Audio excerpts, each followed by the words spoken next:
அவார்டின் கொடி நிறுவனத்தின் தலைவர் ஏஎம் அனஸ் அவர்களே, இந்நிறுவனத்தின் ஏனைய இயக்குநர்களான MAM Dinas, MSM Rizkan, JM Aslam, MN Rishad ஆகியோர்களே, ஏனைய அங்கத்தவர்களே, இளம் முன்னுதல் நிகழ்ச்சி பேச்சாளர் செல்வன் சைபுல்லா ஃபர்ஸ்டின் அவர்களே,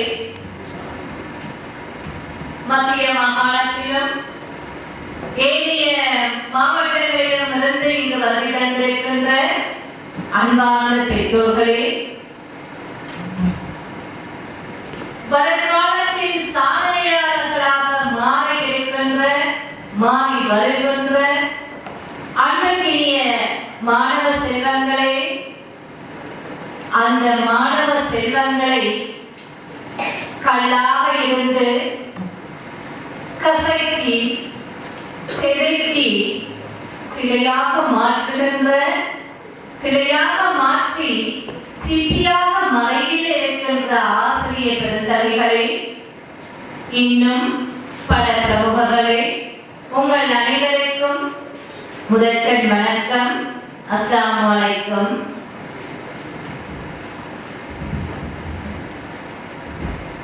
இன்றைய நிகழ்வில் நம் வாழ்க்கையின் முதல் அனுபவத்தை பெற்றிருக்கிறேன் என்றால் இங்கு ஒரு இளம் பேச்சாளர் பேசியது. உண்மையிலேயே அவர் பின்னால் அவர் உண்மையிலேயே ஒரு பட்டை திருடப்பட்ட ஒரு சிலை என்பது புரிந்தது. உண்மையிலேயே அவர்களை நாங்கள் இப்போதுதான் கண்டோம், இப்போதுதான் கதைத்தோம், தரமேறி கல்வி கற்கின்றார் என்று கூறினார். இவருக்கு பின்னால் எத்தனை பெயர்கள் இருக்கின்றார்கள் என்பதை நாம் புரிந்து கொள்ள முடிகிறது. நான் அவரிடம் ஒரு வினா வினவுகிறேன். தம்பி, உங்களுக்கு இந்த அளவில் வழிகாட்டியவர்கள் யார் யார் என்று கூற முடியுமா? ஓ,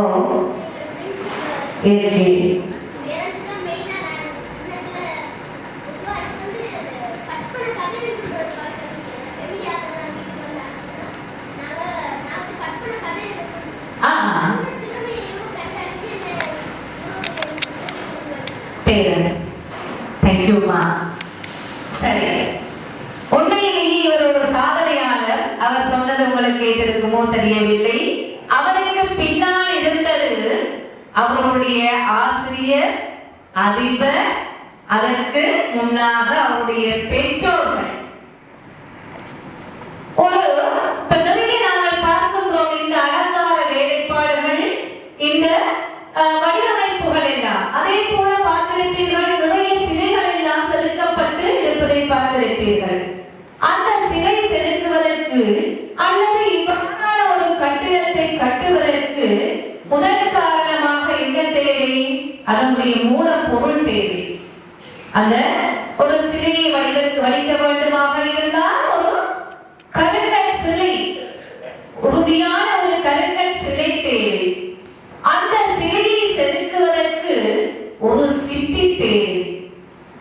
அந்த சிற்பிக்கு உறுதுணையாக ஒரு ஒளி தேவை. இந்த மூன்றில் ஒன்று இல்லை என்றால் அங்கு சிலையாக வடிவமைக்க முடியாது. ஆகவே இப்போது தோற்றிருக்கின்ற இந்த மாணவர்களின் ஒரு பட்டை திட்டப்பட்ட கண்கள் தான் தரம் ஒன்று. அதற்கு முதலே ஒரு பிள்ளை கருவறையிலே கற்றுக்கொள்கின்றான் என்று குறிப்பிடப்படுகிறது. இது ஆய்வு, அது உண்மைதான். அதே போல பிறந்தவுடன் தனது குடும்பத்தாரிடம் நிறைய விடயங்களை கற்றுக்கொள்கிறது, சூழலை பார்க்கிறது. சூழலை பார்த்த பிள்ளை, ஒரு சிறு பிள்ளை, ஒரு 4, 5, 6 மாதத்தில் சூழலை அவதானிக்கிறது. ஒரு காப்பத்தை இருக்கிறது, அந்த காப்பத்தை பார்த்து அவதானிக்கிறது. அந்த பொழுது அது எவ்வாறு கற்கிறது என்பதை அவதானிக்கிறது. பிறகு அது தானாக கா கா என்கிறது. உடனே அந்த கா எங்கிருந்தா கத்தினாலும் அதை காணாமலே கா கா என்கிறது. இது 6-7 மாதங்களில் ஒரு பிள்ளை கற்ற விடயம். இது நான் கண்கூடாக கண்ட விடயம். அதேபோல ஏனைய விடயங்கள் எல்லாம் தனது வாடுகின்ற சூழலிலும் சூழலிலும் கற்றுக்கொள்கிறது.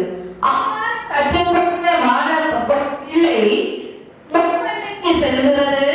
முன்பள்ளிக்கு சென்று அங்கும் கற்று எங்கு அடிப்படையில் தரம் 1க்கு பாடசாலையில் காலடி எடுத்து வைக்கிறது.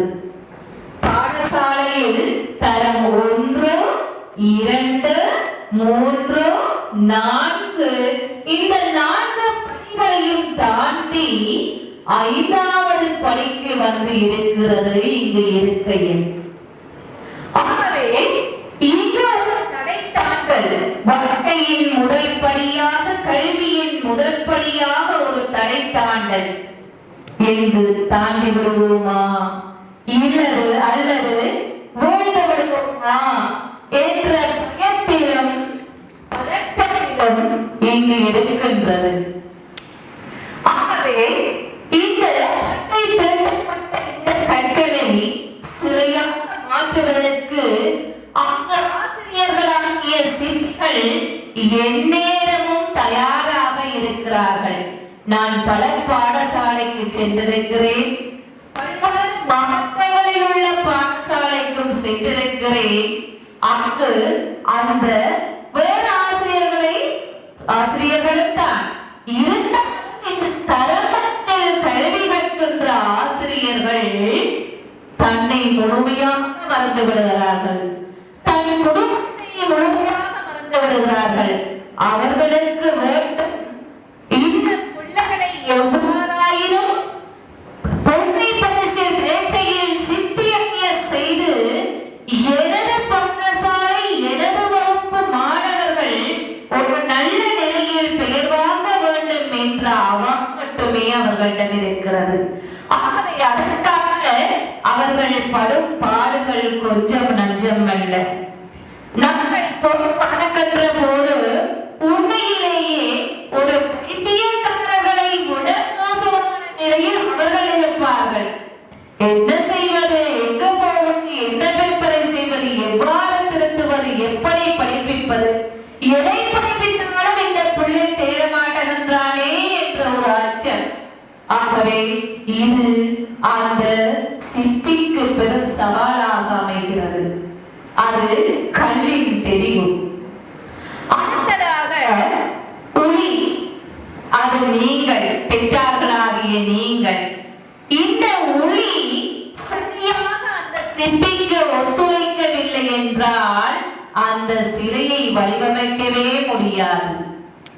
ஆகவே இந்த ஒளியானது மிகவும் கூர்மையாக அந்த சிற்பிக்கு சிலை செதுக்குவதற்கு ஏற்ற வகையில் பதப்படுத்தப்பட்ட ஒரு ஒளியாக இருக்க வேண்டும்.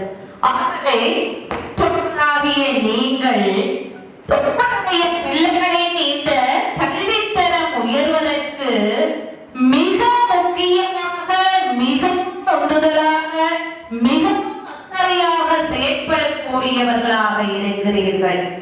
ஆகவே அவ்வாறு இருக்கின்ற காரணத்தினால்தான் இந்த நிறுவனமும் உங்களுக்கு இவ்வாறான வேலை திட்டங்களை செய்து இங்கு வரவழைத்து இந்த சமூகத்தை முன்னேற்ற வேண்டும் என்ற உந்துதலாக இந்த உந்துதல் நிகழ்ச்சிகளை ஏற்பாடு செய்திருக்கிறது. உண்மைதானே? சரி, இப்ப பெற்றோர்களிடம் எத்தனை பேர் இந்த பிள்ளைய நான் சந்தோஷமாக படிப்பிச்சிருக்கிறேன், சந்தோஷமாக வழிகாட்டி இருக்கிறேன், அல்லது நான் எதுவுமே சொல்லவில்லை, அவன் படிக்கின்ற காலத்துல நான் எந்த கஷ்டம் இல்லாம இந்த மன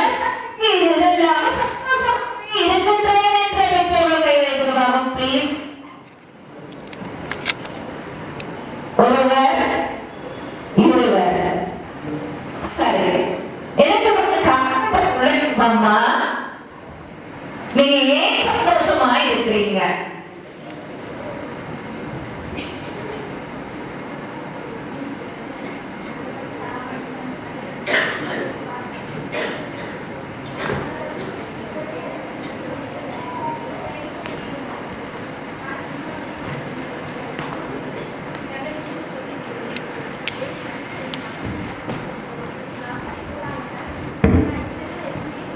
சரி,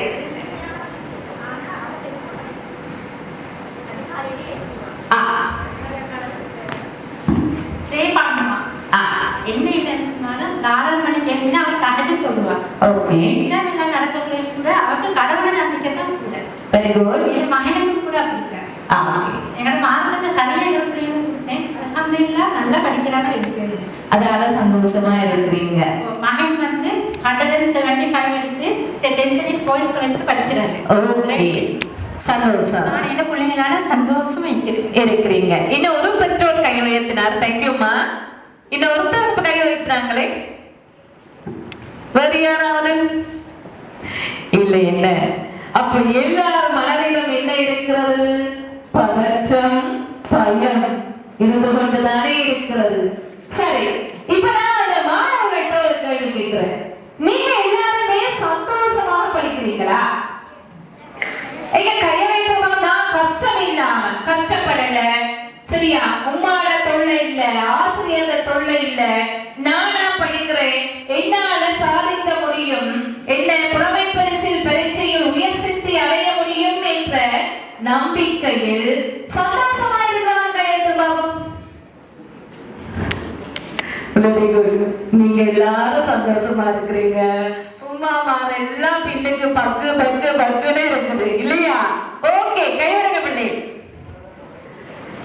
சரி, நல்ல உண்மையிலேயே உண்மையாக நீங்க நேர்மையாக என்னது அல்லாஹ்வுக்கு என்ன உண்மையாக சொல்றீங்க, அப்படித்தானே? அப்படித்தானே? ஓகே. எங்க நான் வந்த நேரம் பார்த்தேன், மாணவர்களை பார்த்தேன், பெற்றார்களை பார்த்தேன். எல்லாம் என்ன நடக்க போகிறதோ, என்ன இங்கு சொல்ல போறாங்களோ, ஏதோ ஒரு பேரறிஞ்ச மாதிரி சாத்தான் குடிகொண்ட மாதிரி இருந்துச்சு உள்ளுக்குள்ள வர்ற நேரம். அதற்கு பிறகு எங்க அனாசர் கொஞ்சம் மோட்டிவேஷன் செய்து கொண்டிருந்தார். அதையும் நீங்க சும்மா என்னது அப்படியே பேரறிஞ்ச மாதிரி தான் பார்த்துக்கிட்டே இருந்தீங்க. அதுக்கு பிறகு சில கதைகள் சொன்னார். உங்கள் முகங்கள்ல மலர்ச்சி தெரிந்தது. அதன் பிறகு ஒரு என்ன சொல்லலாம், ஒரு பூகம்பம் என்று சொல்ல இயலாது இல்லையா? பூகம்பம் வந்தால் அது அழிவுதானே. இது நன்மைக்காக வந்த பூகம்பம். ஆகவே வெடித்தது, சிதறியது, அந்த சிந்தனை துளிகள் உங்கள் மனதை தொட்டது. ஆகவே இன்னும் கொஞ்சம் முகமலர்ச்சி ஏற்பட்டது. சாதிக்க முடியும் என்ற நம்பிக்கை இவருடன் வந்திருக்கும் என்பதை நான் நம்புகிறேன். இல்லையா? அப்படியா இல்லையா? இல்லையா? சத்தம். ஓகே, சரி. இப்ப இவர்கள் இளமோடை குறுத்தோடை நான் படுத்தோடை அவர் ஆவேசமாக பேசினார்.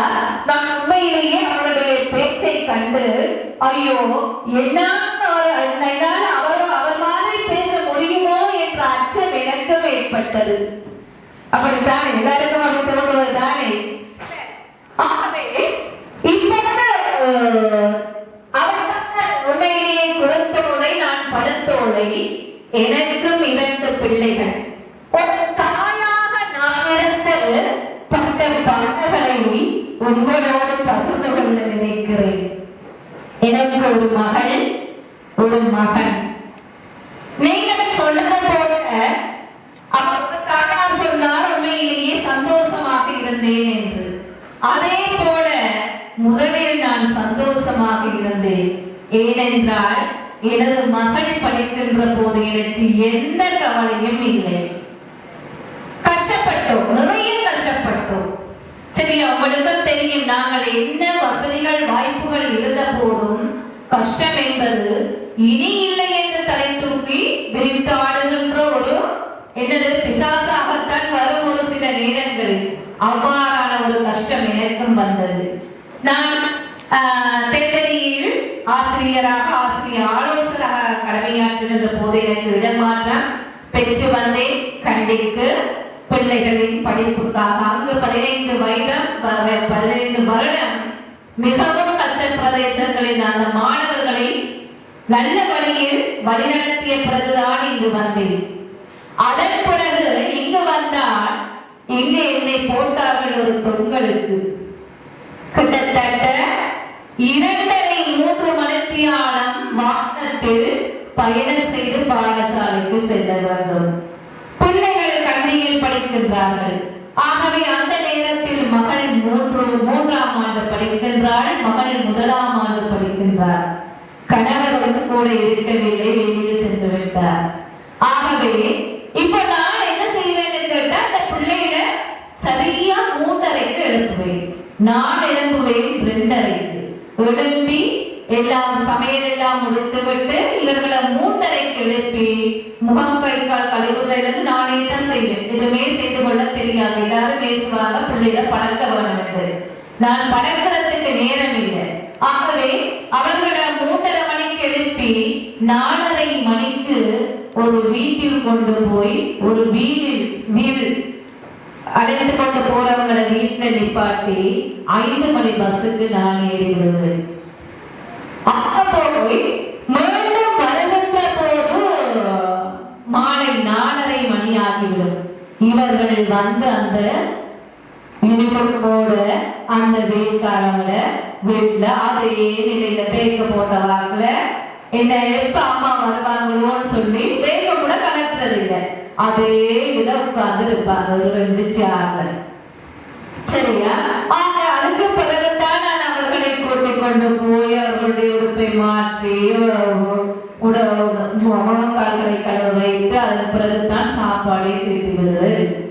இந்த கஷ்டம் ஒரு 3 மாதங்கள் அனுபவித்தேன். நான் படுகின்ற கஷ்டங்களை விட பிள்ளைகள் கஷ்டப்படுறது அதிகமாக இருந்தது. ஆகவே ஒரு சிந்தனை வந்தது. நான் அந்த பாடசாலைக்கு அருகில் ஒரு ரெண்டுக்கு ஒரு வீடு எடுத்து அங்கு இருந்து கொண்டு அவர்களை எங்கு அனுப்பினேன்? வாகனத்தில் பாடசாலைக்கு அனுப்பினேன். அப்போது அனுப்புகின்ற போதும் கூட 2:30 மணிக்கு எழுப்பானும் 3:30 மணி 3:45 இவர்களுக்கு எழுப்ப வேணும். 3:45க்கு எழுப்பி அவர்கள் 4:30 மணிக்குள்ள அவங்களை சாப்பாடெல்லாம் செய்து ரெடி பண்ண வேணும். 5 மணிக்கு வேன் வரும். ஆகவே அந்த நேரம் இவள் தரம் 4 படிக்கிறாள், மகள் தரம் 4 படிக்கிறாள். அடுத்து படிக்கின்ற போது இப்ப ஸ்காலர்ஷிப் ஸ்டார்ட் ஆகிருந்தானே, தரம் 3லயே ஆரம்பிக்கணும். தரம் 4ல கொஞ்சம் நல்லாவே படிக்கணும். தரம் 4 சிலபஸ் தான் அங்க வரப்போகுது. ஆகவே இவங்க 4 மணிக்கு ஏத்துகின்ற போது இப்ப என்ன செய்வான்னு கேட்டா காலையிலே எழுப்பி படிக்கிற வழக்கம் இருக்கு. நீங்க சொன்னது போல அந்த தொழுகையோடு அந்த 4 மணிக்கு வந்து படிக்கிற பழக்கம் இல்லை. எந்த நேரம் பார்த்தாலும் புத்தகம் கையுமா தான் இருப்பான். அவன் வேற எந்த வேலையும் செய்ய மாட்டான். அதை சொல்றேன், ஒரு சின்ன வேலை செய்ய மாட்டான். ஆகவே புத்தகம் கையுமாக இருப்பான். கடைசியாக தரம் 5 அதே நிலையில தான் போனதுங்கிற வாழ்க்கை. தரம் 5ல வந்த பிறகு என்ன பேப்பர் செய்யணும். இப்ப காலையில ஸ்கூலுக்கு போயிட்டு மாலையில 4:30-5 மணிக்கு தான் வீடு திரும்புற பிள்ளைக்கு எங்க நேரம் இருக்க போகுது பேப்பர் செய்ய? இருக்காது தானே அப்படின்னு நாங்க நினைச்சுக்குவோம். அப்படி இல்லை. நேரம் என்பது நாங்களாக வரவழைத்துக் கொள்ளுவது. எங்களுக்காக நேரம் இல்லை, நேரத்துக்காகத்தான் நாங்கள் இருக்க வேண்டும். ஆகவே இவன் ஒரு பழக்கம் பழகினா காலையில 3:30 மணிக்கு கிளம்பினா 4 மணிக்கு எல்லாம் செய்துவிட்டு அந்த சாப்பாடு தீர்த்துகிற வேலையில ஒரு பேப்பர் எடுத்து செய்வோம். பகுதி கொண்டு பேப்பர் 1 மணி நேரத்துல செஞ்சுட்டாங்க. 4 மணில இருந்து 5 மணி வரைக்கும் ஒரு பேப்பரை செய்துட்டு சொல்லிட்டு போவா, அம்மா எனக்கு இதை திருத்தி மார்க்ஸ போட்டு வைங்க சொல்லுவா. அதுக்கு பிறகு வேனுக்கு கொஞ்ச நேரம் நிற்போம். ஒரு 5:15 வேன் வரும். இவன் என்ன செய்வான்னு கேட்டா தராஞ்சி புத்தகத்தை கையில வச்சுக்குவான். கையில வச்சு முதலாவது பாட்டு, அந்த பாட்டெல்லாம் பாடமாக சொல்லிட்டு தானே உங்களுக்கு சொல்றாங்க தானே ஸ்கூல்ல. ஆகவே தரம் 4-5ல உள்ள பாடல்கள் எல்லாம் அதிகமாக பாடமாக்க முடியும். இவன் என்ன செய்வான்னு அந்த கொஞ்ச யாருடைய கதைக்கிற பழக்கம் இல்லை, அதிகமாக பேசுற பழக்கம் இல்லை. ஆகவே பாடலை பாட மாட்டோம். பாடலை பாட மாட்டேன். அம்மா இதை கொஞ்சம் பாருங்க, டோச்சு வெளிச்சத்துல நான் பார்க்கணும். எனக்கும் பயங்கர எரிச்சலா இருக்கு. வேற அதுக்கடையில பேப்பரை திருப்பி மார்க்ஸ் பண்ணணும், அடுத்து இவனை பாட்டை கேட்கணும். பாட்டை பாடமாக்கி சொல்லி முடிச்சிருந்தான் வேலைக்கு ஏறுவோம். ஆக இந்த டைம் பாருங்க எங்க இருந்து வந்தது எங்களுக்கு. அப்படி செய்யறாரு. அடுத்து நான் ஸ்கூல் வரது பிறகு வரவே வந்து அதுக்கு பிறகு வீட்டு வேலையெல்லாம் முடித்து விட்டு பாடசாலைக்கு போவேன். அங்கும் எனது கடமையை என் பிள்ளைகளை போடவே இந்த பிள்ளைகளுக்கும் சரியாக செய்துவிட்டு 2 மணிக்கு வீடு வரவே வந்த உடனே பரபர இயந்திர மாதிரி தான் இருந்து இவங்க வர 4 மணிக்கு வர்றாங்கன்னா 4 மணிக்குள்ள நான் இவருடைய சாப்பாடு எல்லாம் தயாராகி உடுப்பெல்லாம் கழுவி போட்டு அடுத்தது இவர் நாளைக்கு சமைக்க வேண்டிய அந்த உணவு காய்கறிகள் எல்லாம் வெட்டி ஃப்ரிட்ஜுக்குள்ள போட்டு 4 மணிக்கு நான் ஃப்ரீயா இருந்தேன். சரியா ஆகிட்டு அதுக்கு பிறகு இவர்கள் வந்த உடனே அவர்களை குடியாட்டி உடுப்பெல்லாம் மாத்தி உடனே சாப்பாடு தீர்த்த தொடங்குற நேரமே ஒரு பேப்பரை எடுத்துருவான், பாட்டுவை எடுத்துருவான். சரி வந்த உடனே கேட்பா அம்மா பார்ட் 1 மார்க்ஸ் என்ன மார்க்ஸ் சொல்லணும்னா அவ எழுதி கொள்வான். சீட்டை எழுதிட்டு அடுத்து பாட்டு பேப்பரை செய்வான். செய்துட்டு அதுக்கு பிறகு என்ன செய்வான்னு கேட்டா அவளை பாடமாக்குறதெல்லாம் செய்வான். தம்பி வந்து 3ஆம் ஆண்டு குழம்புவான். அக்காவை எப்படியே குழம்பி கொண்டுதான் இருப்பான். மற்றது டிவியும் இருந்தது வீட்டுல. அப்ப இவருக்கு சொன்னேன், அம்மா டிவி பார்த்தீங்கன்னு சொன்னா உங்களுக்கு படிக்க இயலாது. இப்ப ஏற்கனவே நான் அறிந்திருக்கிற போது இங்க அனஸ்தர் சொல்லி கொண்டிருந்தார் டிவியால என்ன நடக்கிறது. டிவி பார்க்க என்ன நடக்கும், நாங்கள் படிச்சதெல்லாம் ரேசாகி ஒட்டோவாக அடிபட்டு கொண்டு போகும். ஆகவே இந்த டிவியில இருக்கிற விஷயங்கள் தான் தலையில இருக்கும். பாடசாலையில் படித்து வருகின்ற பாடங்கள் எல்லாம் அழியப்பட்டது. மனிதனுடைய மூளையின் இயல்பு. கம்ப்யூட்டரில் எங்கேயாவது சேவ் பண்ணி திருப்பி கொண்டு எடுத்து வைக்க இல்லை. ஆகவே இது மனித மூளையின் இயல்பு. என்ன நடக்கும், அவ்வாறு தலைக்கு போட போட போட போட அடிபட்டு கொண்டு போகும். உண்மையிலே இப்ப நாங்கள் தரம் கொண்டுள்ள படித்தது இப்ப ஞாபகம் இல்லை. ஏன் நேற்று பார்த்தது கூட இன்றைக்கு ஞாபகம் இல்லை. ஒரு முக்கிழமைக்கு முதல்ல ஒரு பார்த்த படத்தினுடைய கதையை எங்களுக்கு சொல்ல முடியாது, அந்த அளவு ஞாபகம் இல்லை. ஆகவே என்ன செய்தேன்னு கேட்டா டிவிய இவன் தர நாளில இருக்கிற நேரம் ஓஃப் பண்ண. அப்ப டிவி ஓஃப் பண்ண பிறகு மகன் குழப்பம். மகனுக்கு சொன்னேன், அக்கா ஸ்காலர்ஷிப்ல ஐஎஸ் மார்க்ஸ் எடுத்தா உங்களுக்கு ஒரு சைக்கிள் வாங்கி தரேன்னு சொல்லி சொன்னேன். இப்ப அவருக்கு சந்தோஷம். என்ன சைக்கிள் கிடைக்க போது அது யாரு, அக்கா பாஸ் பண்ணா. இப்ப அக்கா அவர் இருக்க விடுறே இல்லை. என்ன செய்வாங்க கேட்டா எந்த நேரம் அக்கா ஒத்தகத்துல சொல்லுங்க, எதிர்கருத்துல சொல்லுங்க, அவர் கேட்க இவன் சொல்லணும். இது நான் செய்ததுன்னா அவரா செய்ய தொடங்கிட்டார். என்னன்னு கேட்டா சைக்கிள் கிடைக்கும்ன்றதுக்காக. சரி என்று இவ்வளவு படித்தால் இப்போ டிவி என்பது முழுமையாக நிறுத்தப்பட்டு விட்டது. போன் பிள்ளைகளுக்கு நான் கைக்கு கொடுக்கிறது இல்லை. இப்பயும் கூட ஏழவள் முடிச்சுட்டா ஒரு கோல் எடுக்கிறேன்டா, அம்மா அத்திப்பாவுக்கு கோல் எடுக்கணும், போனை கொஞ்சம் எடுக்கவான்னு கேட்டுதான் எடுப்பா.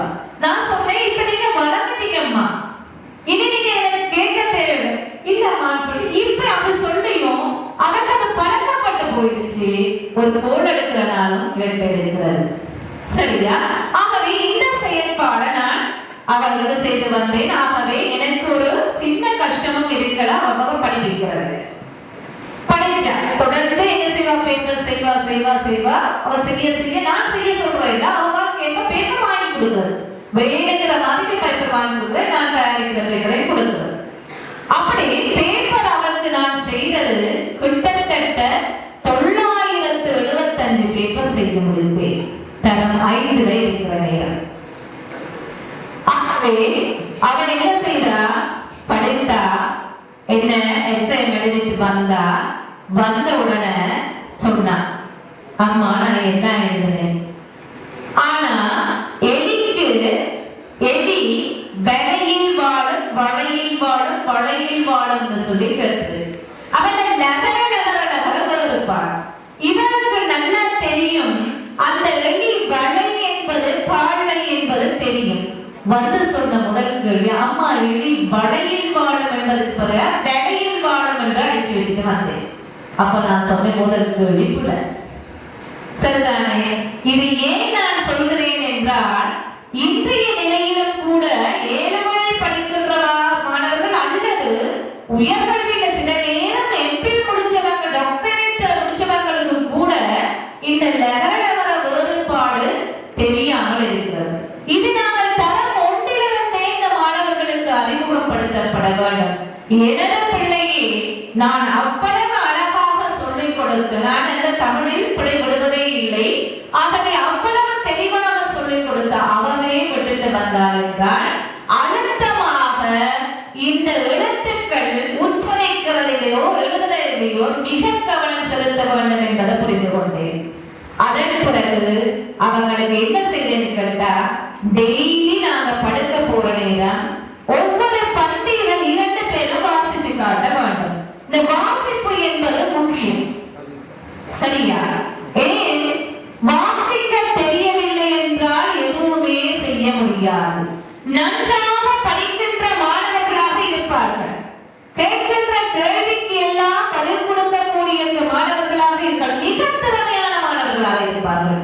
ஆனால் என்ன, அவ்வளவு படிக்கின்றவர்கள் பரீட்சையில வந்து புள்ளிகள் பெற மாட்டார்கள். என்ன காரணம்?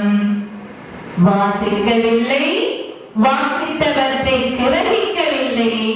எழுதுகின்ற போதும் இவ்வாறான லகர லகர வேறுபாடுகள் இன்றி எழுதுவதால அங்கு பிழை போடப்படும், இல்லையா?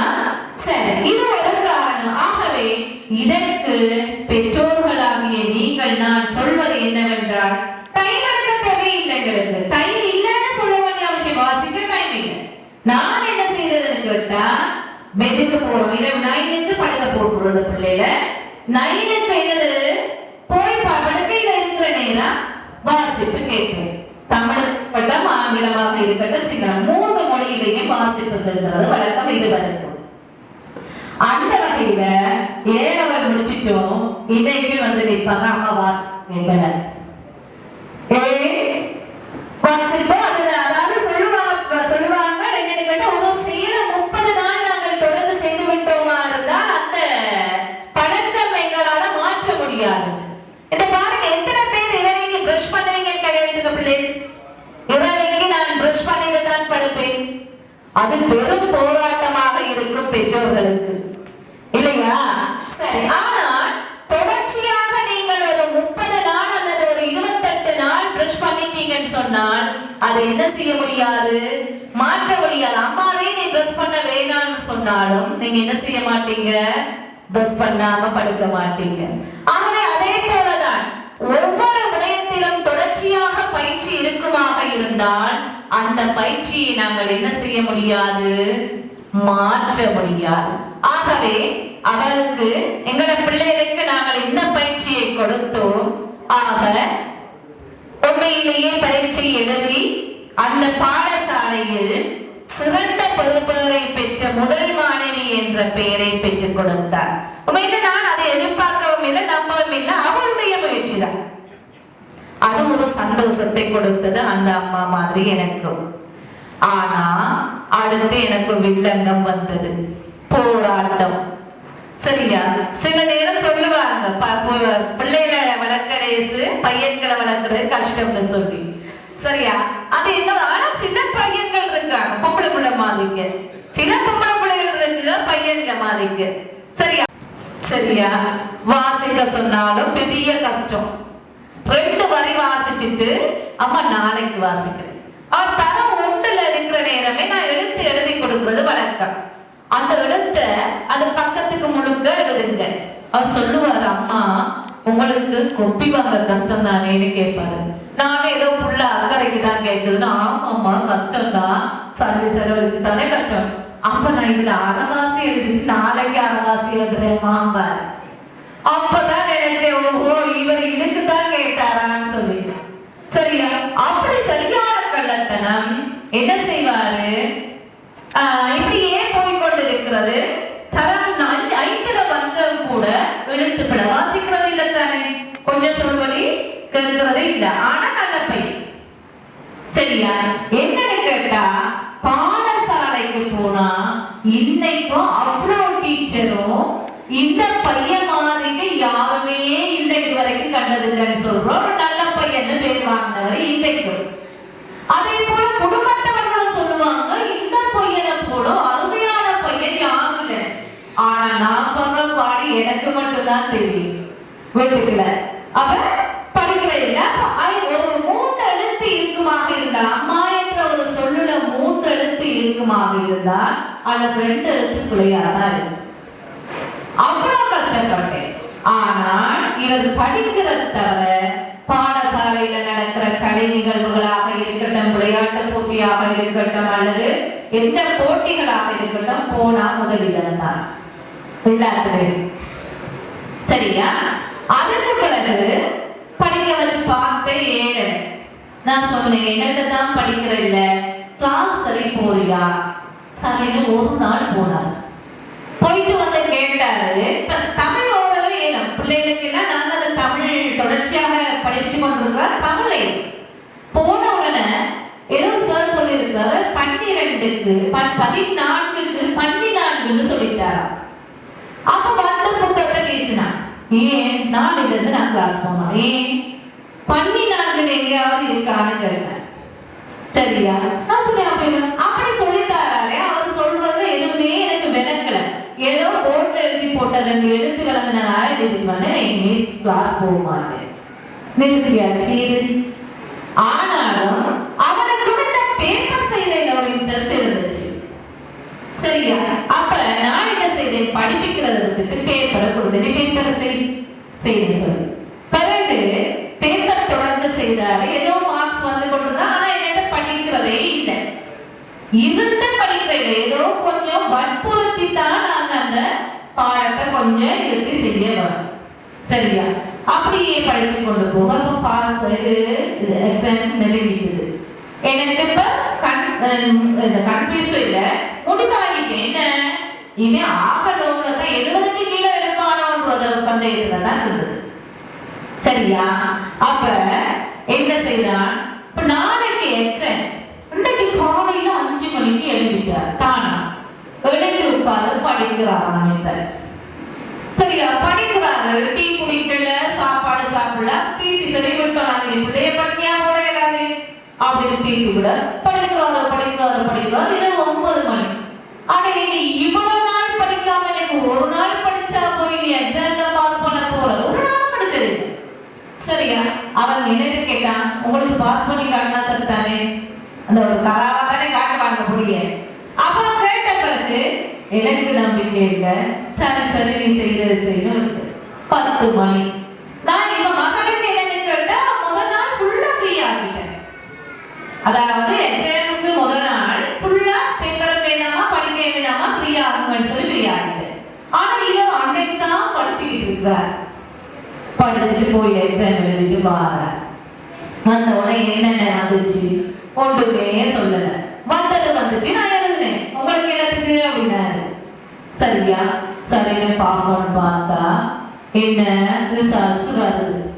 சரியா? எனக்கு பக்கெல்லாம் இல்லையே, இவன் தான் 70க்கு கீழே எடுக்க போறானே. சரியா? ஏதோ ஒண்ணு மானத்தை காப்பாத்துச்சு, இன்னொரு மானத்தை இறக்க போகுதுன்னு நினைச்சிட்டு இருந்தேன். சரியா? ரிசல்ட்ஸ் வந்த உடனே என்ன, அந்த பாடசாலையில உயர்ந்த பெறுபவரை பெற்ற முதல் மாணவனாக வந்துட்டான். சரியா? அப்படின்னா எனக்கு ஆச்சரியம்.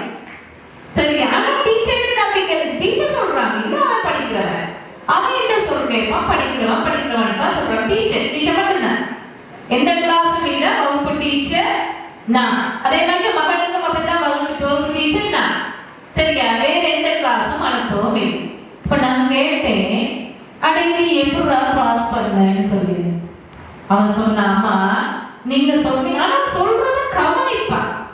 சரியா? எல்லா மனசுல போட்டு இருக்கிறது சொல்றது இல்லை.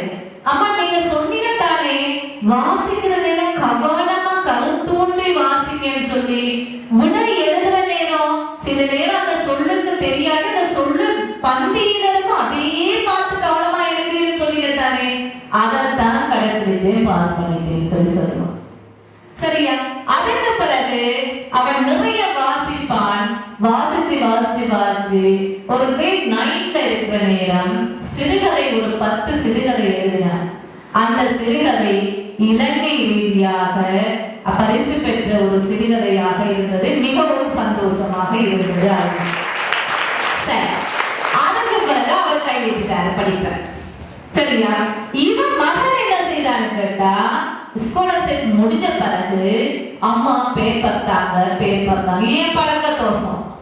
சரி, நான் இந்த பேப்பர் சும்மா தானே இருக்க செஞ்சுட்டு சொல்லி சொன்னா முடிஞ்ச பிறகு பேப்பர் கேட்கிறான். எங்க போற பேப்பருக்கு செம்மையா அடி போட்டேன், நீ என்ன பேப்பர் கேட்டுருக்கேன்னு சொல்லி. சரியா? ஆகவே அப்படி 2 அனுபவங்கள் ஒரு தாயாக நான் பட்டிருக்கிறேன். ஆகவே பெற்றோர்களே, மாணவர்களே, உங்களுக்கு நான் கண்ட அனுபவத்தில் ஒன்று சொல்கின்றேன், வாசிப்பு என்பது மிக முக்கியம். சரியா? வாசிக்க தெரியவில்லை என்றால் நாங்கள் எதுவுமே செய்ய முடியாது. அதே போல இந்த சார் அனசர் இப்ப சொன்னாரு, பேசக்கூடாது, அதிகமாக பேசக்கூடாதுன்னு சொல்லி சொன்னாரு இல்லையா? அப்ப பேரண்ட்ஸுக்கு தெரியும். நாங்கள் படிக்கிற காலத்துல இந்த ஆசார கோவை என்ற ஒரு நூல் இருந்தது. அதுல ஒரு பாடல் வருகிறது, நாவில் வார்த்தை மிகுந்திடும் தன்மையோர் நாள கல்வியும் குறைந்தவராகுவர். நாவில் வார்த்தை குறைந்திடும் தன்மையோர் நாள கல்வியும் மிகுந்தவராகுவர். புரியுதா பிள்ளைகள்? அப்ப நாங்கள் அதிகமாக இப்ப நாங்க ஸ்கூலுக்கு போன என்ன செய்வோம், போனவன கத்துறது பேச்சு தான் இல்லையா? டீச்சருக்கும் கத்தி கத்தி கத்தி வேணாம் போ, சத்தம் போடாதீங்க இல்லையா? அப்ப அப்படி இருக்க நாங்கள் எவ்வளவுக்கு பேச்சை குறைத்துக் கொள்கிறோமோ அந்த அளவுக்கு எங்களோட அறிவு விருத்தி அடையும் என்பது ஆராய்வின் உண்மை பிள்ளை. சரியா? ஆகவே பேச்சை குறைத்துக் கொள்ள வேண்டும். அதற்கு அனுபவம் நான் ஒன்று சொல்கிறேன். கிட்டத்தட்ட நான் நினைக்கிறேன் இப்ப அந்த மாணவி வந்து கிரேட் 8ல இருக்கிறார். அஸ்மான்னு சொல்லி கேள்விப்பட்டிருப்பீங்க. அங்குரண பிரதேசத்துல 196 எடுத்து என்ன முதல் மாணவியாக திகழ்ந்த ஒரு மாணவி என்னிடமும் வந்தார். அந்த பிள்ளையை பார்த்த உடனேயே நாங்கள் தீர்மானித்தோம், இவள் சாதனை படைப்பாள் என்று. ஏன்னா ஒரு பேப்பரை கொடுத்துட்டா அசைய மாட்டார். அந்த பேப்பர்லயே தான் கண்ணா இருக்கும். பாப்பா நுணுக்கமா பார்த்து செய்யணும். நாங்க பக்கத்துல யார் போய் நின்றாலும் தெரியாது, என்ன நடந்தாலும் கண்டுகொள்ளவே மாட்டார். சரியா? அப்படி செய்து பேப்பர் கைக்கு எடுக்கிற வரைக்கும் அவருக்கு பக்கத்துல யார் இருக்கிறதுன்னு தெரியாது. சரியா? இந்த அர்ஜுனன் அம்பு இந்த கதை ஒண்ணு கேள்விப்பட்டிருப்பீங்க. மகாபாரதத்துல வந்து என்னன்னு கேட்டா போட்டி நடக்குது, யார் வில்வித்தையில சிறந்ததுன்னு சொல்லி. சரியா? அப்ப அந்த வில்வித்தையில சிறந்த யார் சொல்ற அம்பை எய்ய விடுறாங்க. துரியோதனன் அம்பை எய்யறான், அது ஒரு பக்கம் போகுது. நாங்க படிச்சிருக்கிறோம் ஆரம்ப காலத்துல. சரியா? அப்ப ஒவ்வொருத்தரும் குரு கேட்கிறார், உனக்கு மாமரம் தெரிகிறதா? தெரிகிறது. கிளி தெரிகிறதா? தெரிகிறது. மாம்பழம் தெரிகிறதா? கிளி தெரிகிறதா? இலை தெரிகிறதா? எல்லாம் தெரியுதுன்னு சொன்னவங்க அம்மா விட்ட போது எங்கேயோ போயிடுது. அர்ஜுனன் கேட்கிறாரு, அர்ஜுனன் விடுற நேரம் உனக்கு மாமரம் தெரிகிறதா? தெரியவில்லை. கிளைகள் தெரிகின்றனவா? தெரியவில்லை. பழம் தெரிகிறதா? தெரியவில்லை. கிளி தெரிகிறதா? தெரியவில்லை. அப்ப உனக்கு என்னதான் தெரியுது? எடுத்து வந்துருச்சு குருவுக்கும். சரியா? அர்ஜுனன் சொல்லுகின்றான், அந்த கிளியின் கடத்தின் நடுப்பகுதி மாத்திரம் எனக்கு தெரிகிறது என்று சொல்றான். சரியா? சரி, அப்ப என்ன அம்பாவுடன் சொல்றேன். அப்ப அந்த கிளியின் கடத்துக்கு தான் குறி வச்சு அம்பை எய்யணும். சரியா? அர்ஜுனன் அம்பை எய்கின்ற நேரம் சரியாக அந்த கிளியுடைய கழுத்தில் பட்டு, கிளி என்றால் உண்மையான கிளி அல்ல, ஒரு மண்ணால செய்யப்பட்ட கிளி, அந்த கழுத்து வேறாக உடல் வேறாக ஆக்கப்படுகிறது. ஆகவே அன்பார்ந்த மாணவர்களே, எங்களை சுற்றி என்னது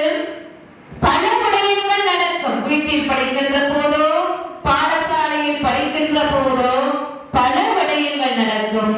அந்த விடயங்கள் எல்லாத்திலும் நாங்கள் என்ன செய்ய வேணும்?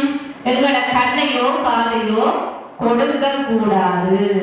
சரியா? பாட்டு போகும், அதை கேட்க வேணாம். சரியா? வேற என்னது? கண்ணை எங்கேயாவது பார்க்க சொல்லும், பார்க்க வேணாம். அப்ப உங்களோட கருத்து என்ன? பேப்பர் எடுக்கிறீங்களா? அந்த பேப்பர்ல உள்ள விடயம் மட்டும்தான் தலைக்கு வர வேணும். கண் அதை மட்டும்தான் பார்க்க வேண்டும். கருத்து அதை மட்டும்தான் யோசிக்க வேண்டும். அவ்வாறு செய்வீர்களாக இருந்தால் நிச்சயமாக நீங்கள் அனைவருமே புலமை பரிசில் பரீட்சையில் மட்டுமல்ல வாழ்க்கையிலும் வெற்றி பெற்றவர்களாக இருப்பீர்கள். புரிகிறதா? அதே போல இன்னொரு கதையும் உங்களுக்கு நான் சொல்ல விரும்புகிறேன். இந்த ஒரு அடர்ந்த காடு, எப்படி காடு? கதை காசு தானே? இப்ப ஸ்மார்ட்டா உட்காருங்க, அப்படித்தானே? சரி, ஓகே. அப்ப ஒரு அடர்ந்த காடு, அந்த காட்டுல ஒரு குட்டி இனத்தக்க ஒரு மான். சரியா? அப்ப அந்த மான் வந்து குட்டி ஈனுன்ற ஒரு தருவாயில் அந்த மான் நிக்குது. அதுக்கு பிறகு என்ன செய்யுதுன்னு ஒரு மரத்தடிக்கு வருது. சரி, அதற்கு நோக்கம் என்ன? அதனுடைய குட்டியை சரியாக இன்று பெற்றெடுக்க வேண்டும் என்பதுதான் அதனுடைய நோக்கம். சரியா? வந்து இருக்குது. அப்ப வந்து இருக்கிற நேரம் அந்த மான் சற்று வலது பக்கம் திரும்பி பார்க்குது. பார்த்தா அங்க யார் இருக்கிறது? ஒரு வேடன் அந்த மானை கொள்றதுக்கு அம்ப வச்சுக்கிட்டு நிக்கிறான். சரியா? இன்னொரு பக்கம் வலது பக்கம் திரும்பி பார்க்கின்ற போது அங்க என்ன இருக்கிறது? ஒரு புலி அந்த மானை வேட்டையாட பார்த்து கொண்டு இருக்கிறது. மான் பயப்படவில்லை, அஞ்சவும் இல்லை. அதனுடைய நோக்கம் என்ன? தண்டை குட்டிய பெற்றெடுத்து வடிவாக எடுக்க வேண்டும் என்பதுதான் அதனுடைய நோக்கம். அவன் புலிய கண்டும் பயப்படவில்லை, மான கண்டும் வேடனை கண்டும் பயப்படவில்லை. பின்னால பார்க்குது, பின்னால் அப்படி காட்டு தீ பற்றி கொண்டு வருகிறது. பெற்ற மூன்று பக்கமும் ஆபத்து இருக்குது. தப்பி ஓடுறதுக்கு முன்னால பார்க்குது, முன்னால பெரிய ஆறு ஒன்று ஓடிக்கொண்டிருக்கிறது. தப்ப வழி இருக்கிறதா? அப்ப அந்த மானுக்கு என்ன நடந்திருக்கும்? யாராவது ஏதாவது ஒரு பக்கத்திலிருந்து ஆபத்து தான் வரும், இல்லையா? வருமா இல்லையா? சரி, ஆகவே அந்த மான் எதையுமே கருத்துல கொள்ளவில்லை, இறைவனை சிந்திக்கிறது. சரியா? இறைவனை சிந்திக்கின்ற நேரம் என்ன நடக்குது? அந்த வேர்டை நம்ம எய்கின்ற போது என்ன நடக்குது? அது என்ன நடக்குது? பட்டதா? இல்ல. அதற்கு முதல்ல திடீரென்று ஒரு இடி இடிக்குது, மின்னல் வென்னுது. ஆகவே வேடனுடைய கையில் இருந்த அம்பு என்ன செய்யுது? மானுடைய குறி தவறி யாருக்கு போய் படுது? யாருக்கு? புலிக்கு போய் படுது. ஆகவே புலி அந்த இடத்துல இறந்து போகுது. வேடனும் என்ன செய்தான்? அந்த இடத்துல வேடனுக்கு ஆபத்து வந்து இறந்து போகிறான். பின்னால வந்த காட்டு தீ சோடு மழை பெய்யுது. இடிமின்னல் வந்தால் என்ன நடக்கும்? மழை பெய்யும். சோடு மழை பெய்ய அந்த காட்டு தீ அப்படியே அணைந்து விட்டது. சரியா? இப்ப வந்த ஆபத்துகள் நீங்கி விட்டதா? இந்த இடத்துல மான் என்ன செய்து? அந்த தாய் சொன்னார், காலையில எழுது தொழுவா, தொழுத உடனே படிப்பான்னு சொல்லி. ஆகவே உங்களையும் அந்த 5 வேளை தொழுகைகள் என்பது மிக முக்கியம். எங்களிடம் 6 கால தொழுகை என்பது மிக முக்கியமாக இருக்கிறது. ஆனால் நாங்கள் என்ன செய்வதில்லை? எல்லாமே சரியாக கடைபிடிக்கிறோமா? கடைபிடிக்கிறோமா? எத்தனை பேர் 5 வேளை தொழுகிறீங்க? பிள்ளைகள் கை வைக்குவா? 5 வேளை நான் தொழுகிறேன். பிள்ளைகள் சரி, ஓகே, விடுங்க. இந்த நோன்பு காலத்துல அத்தனை நாளும் நான் நோன்பு பிடிச்சேன் என்றார்கள் கையை வைத்துக்குவாகும் பிள்ளைகள். சரி, சில பேர் கையை வைத்தேன். காரணம் என்ன? கையை விடுங்கம்மா. சரி, காரணம் என்ன சொல்லிருப்பீங்க? என்ன? அம்மா எடுக்காம விட்டுட்டாங்க. அப்ப என்ன எடுக்காம விட்டுட்டாலும் அதால நோன்பு பிடிக்க முடியல. அப்படித்தானே?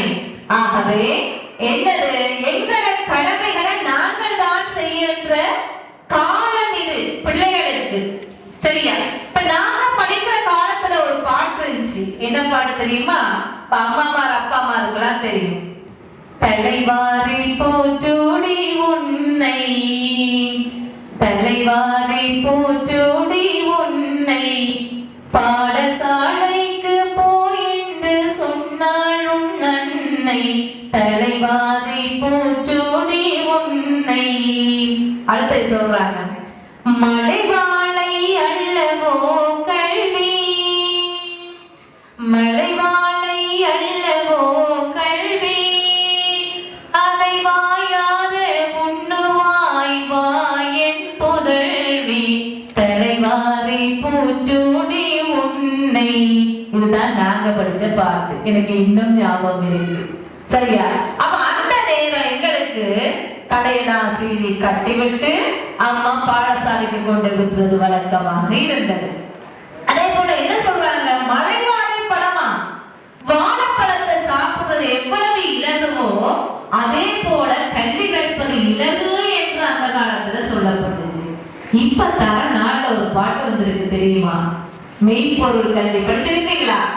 படிச்சிருக்கீங்களா? எங்க என்ன பாட்டு சொல்லுங்க பாப்போம். மெய்ப்பொருள் கல்வி என்ன பாட்டு? ஆடா பாடவில்லையா? தெரியும் உங்களுக்கு?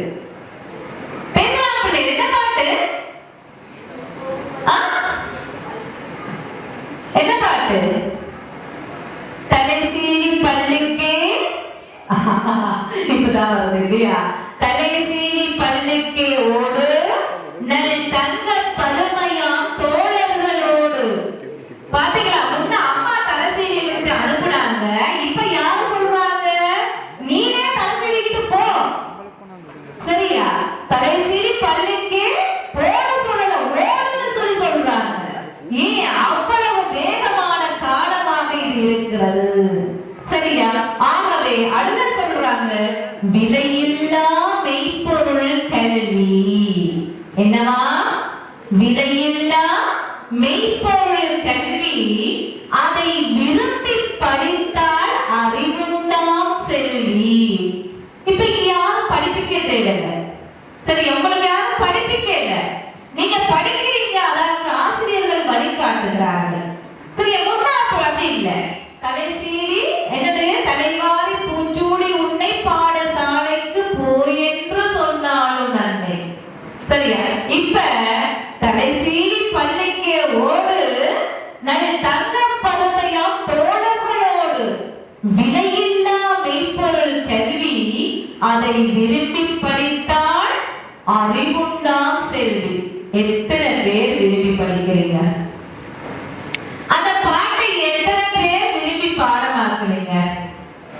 உனக்கு இந்த பாட்டு இன்னும் பாடலையா? கூட்டு பாடமாக்கு பாடமாக்கு பாடமாக்கு. அந்த பாட்டையே விரும்பாம பாடமாக்குன எத்தனையோ மாணவர்கள் இருக்கிறீங்க. அப்படித்தானே? இல்லையா? பேசலாம் பிள்ளைங்க. நீங்க விரும்பி பாடமாக்குறீங்களா? ஐயோ, இந்த எக்ஸாம் எப்படியாவது எழுதி முடிச்சிடணும், அதுக்காக பாடமாக்குனதுதான் இருக்குது இல்லையா?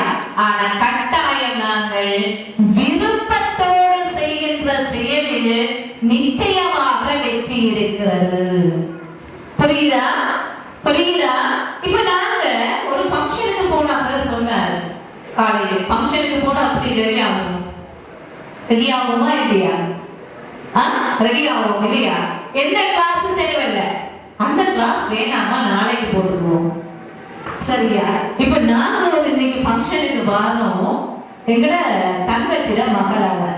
சரியா? அம்மா அவருக்கு டான்ஸ் கிளாஸ் இருக்கு. அம்மா அந்த டான்ஸ் கிளாஸ் நாளைக்கு போட்டுக்கோ, இந்த ஃபங்க்ஷனுக்கு போகணும் வந்து உட்கார்ந்து இருப்பார். சரி, ஏன் வந்தா? இதுல விருப்பம் இருக்கு, அதனால வந்தா. அப்படித்தானே? அதே போல நீங்க ஒரு ஃபங்க்ஷனுக்கு போறதோ அல்லது ஒரு சாப்பாட்டுக்கு போறதோ விருப்பத்தோட போமா இல்லையா? அதே விருப்பம் எங்களுக்கு இந்த கல்வியில வருமாக இருந்தால், கற்றலை நாங்களே விரும்பி படிப்போமாக இருந்தால், நிச்சயமாக இந்த சாதனையாளராக நீங்கள் ஒவ்வொருவரும் மாறிவிடலாம் என்பது நிச்சயம். புரியுதா? சரி, அடுத்ததாக இந்த ஆன்மீகத்தை பற்றி நான் ஏற்கனவே சொன்னேன். கடவுளுடைய அருள் என்பது மிக முக்கியம். சரி, நாங்கள் என்னத்தான் பாடுபட்டாலும் மேல ஒருத்தர் நியமிச்சு வச்சிருப்பான், உனக்கு இதுதான், அப்படித்தானே? சரி, அந்த இதை கூட நாங்கள் மாற்றலாம். எதால? நான் ஏற்கனவே சொன்னேன், தொழுகையால. சரியா? கட்டாயம் இறை நம்பிக்கை, இறை சிந்தனை என்பது மிக மிக முக்கியம். அது ஒவ்வொருவரையும் மாற்றும், உங்களின் கல்வி நிலையை மாற்றும். காலையில் எழுந்து அதன் தொழுகை, முதலாவது தொழுகையை முடித்துவிட்டு படியுங்கள். உங்களுக்கு நிச்சயமாக கல்வி மலைவாழை பழமாக அமையும். புரியுதா? அதே போல பள்ளிக்கு போறது, நாங்கள் ஆலயத்துக்கு போறது எவ்வளவு முக்கியமோ அதே போல பள்ளிக்கு செல்வது என்பது மிகவும் முக்கியமானது, இல்லையா? சரியா? அந்த பள்ளிக்கு போய் இறைவன்கிட்ட கேளுங்க, எப்படி எனக்கு படிப்பதா கொடுப்பாரா? என்ன புரியாதியா? அவர் கொடுத்துருக்கிறது படிக்கிறதுக்கு இல்ல தானே?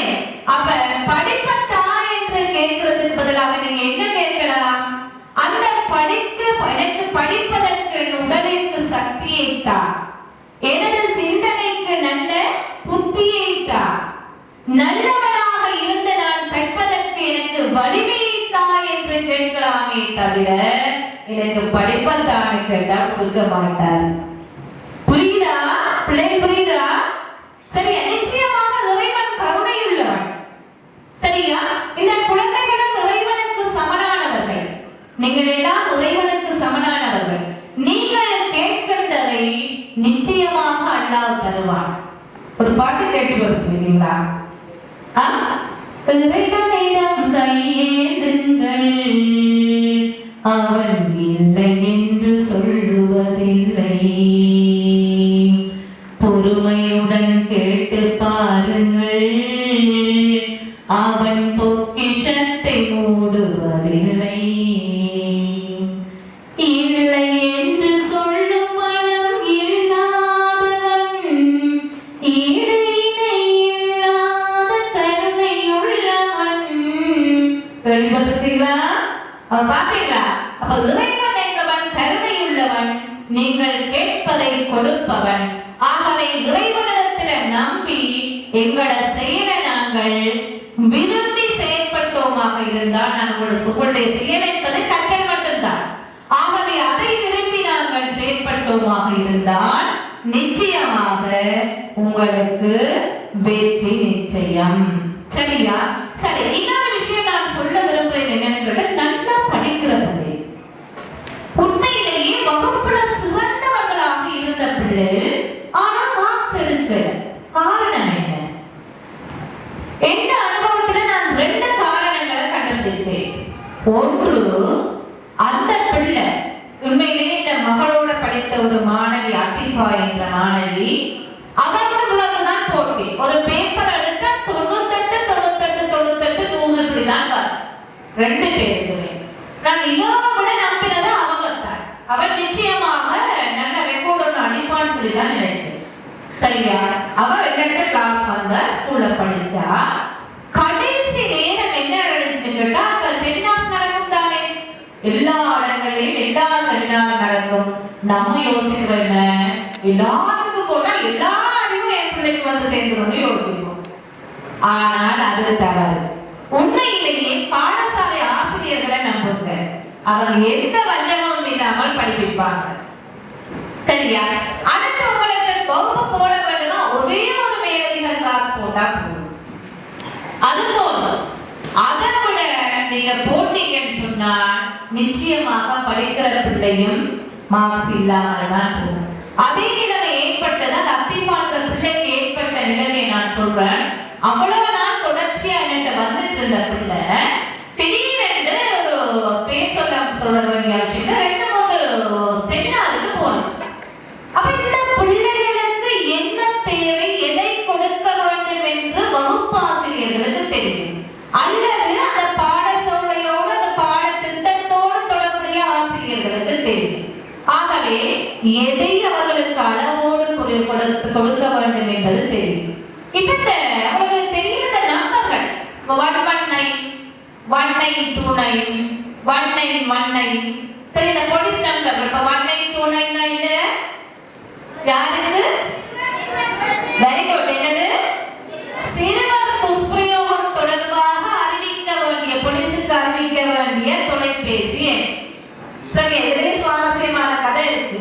என்னன்னு கேட்டா இந்த படிச்ச பிள்ளைங்க அந்த டெஸ்ட் பண்ண பார்க்கறது டெஸ்ட் பண்ண பார்த்து டீச்சர் அடிச்சாங்க போன் பண்ண ஒரு ஸ்கூல்ல போலீஸ் எல்லாம் வந்து நிறைஞ்சு போன் பண்ணி அங்க இன்குவாரி நடந்துட்டு இருக்கு. மாணவனை கேட்டா சொன்னா இந்த லைன் வேலை செய்யலான்னு பார்க்கறதுக்கு அழைச்சு நல்லமா செய்யலாமா செய்யக்கூடாதுன்னு சரியா. ஆனா இப்படி ஒரு நாலஞ்சு தான் இந்த பிள்ளைகளுக்கு கொடுக்க வேண்டியது சரியா. ஆகவே இந்த என்ன இந்த புள்ள போன உடனே அதுல ஒரு லொட்டை கொடுத்தாச்சு. நாளைக்கு எக்ஸாம்னா இன்னைக்கு எக்ஸாம் எடுத்து போயிடுச்சு.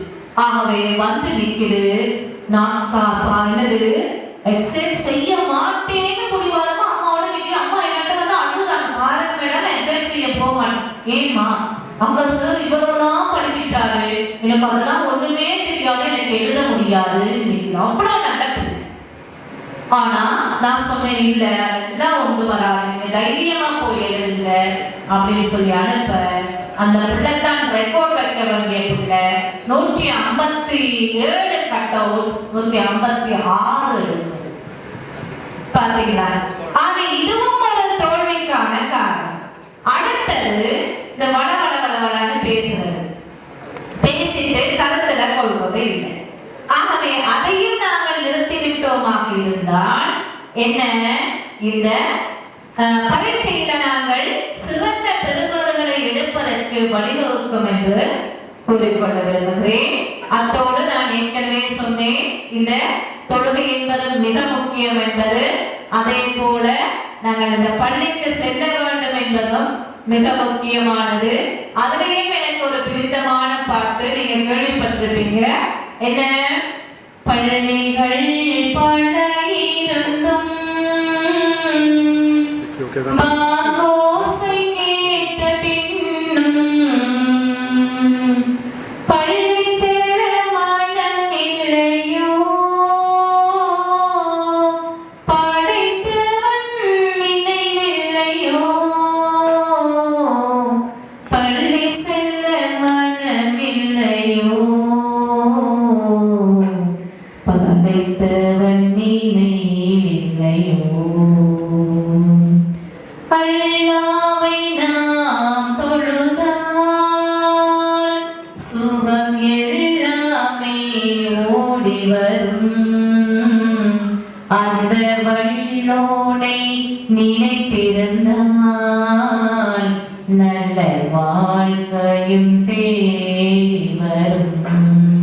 ஓகேயா சரி. அப்ப நாங்கள் என்ன செய்வோம் இறைவனை தொழுது கொண்டு நல்லோர் பிரஜையாக இந்த நல்ல ஒரு முதலாவது உங்களுக்கு அரச பரீட்சை இந்த பரீட்சையில் அனைவரும் சித்தி அடைவதோடு வாழ்க்கையில நல்ல பண்புகளை கடைபிடித்து சிறந்த மாணவர்களாக சமூகத்தில் திகழ வேண்டும் என்று நல்லாசை கூறி இந்த நிறுவனத்தின் உத்தியோகத்தர்கள் அனைவருக்கும் மற்றும் என்னை இங்கு அழைத்து இந்த வாய்ப்பினை நல்கிய உங்கள் அனைவருக்கும் நன்றி கூறி விடைபெறுகிறேன். நன்றி.